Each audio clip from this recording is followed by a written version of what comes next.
The balance of empowerment and humility in our journey of recovery and growth and transformation is something I'm very passionate about.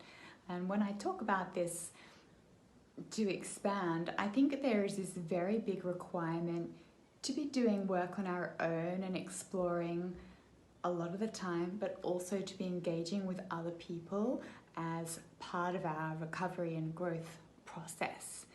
And I think this goes back to early attachment and our need for relationships. So we are born into relationship, and when we're babies we need to be held by our mothers, and we need to be put to sleep and changed, and we need to be shown what is safe and what is scary and how to calm down when something's scary. So we require that mirroring process in order to know what safety is, know how to respond appropriately in the world, and how to develop.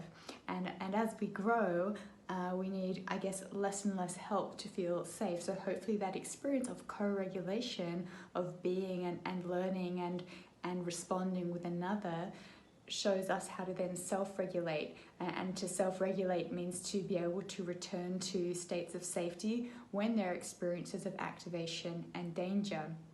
And I think when we're recovering from either illness or trauma, we really need that same support. We need that contact and we need that relationship, because when we're experiencing illness or trauma, ultimately in our nervous systems, there are these danger signals darting around telling us in various ways, I'm not safe, something's wrong, I cannot regulate myself. That's literally what's happening in our nervous systems during this time. And so I think as we move towards recovery, we need support to be able to change and to find that space of regulation. So it's through co-regulation that our capacity for recovery is increased. And once our capacity is increased a little, we can then learn to self-regulate again.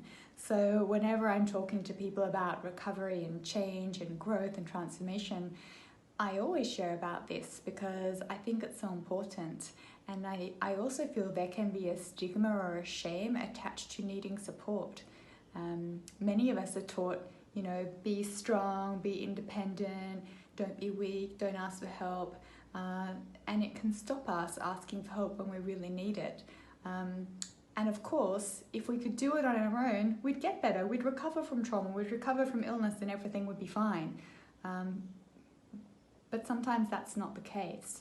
When I work with people, I like to share about this because I think when we understand that it's just very natural and normal to be engaging with support, and that could be professional support, but it also could be through friends and family. I always say we need other to recover, my little catchphrase. I think it's something that's so important. And of course, we don't want to be in therapy for the rest of our lives or having to need support all the time. We want to learn to self-regulate. And I think if we look at co-regulation as a means of supporting us to learn and continue to self-regulate, then it becomes this very beautiful, natural, and healthy thing to engage in. We need relationships.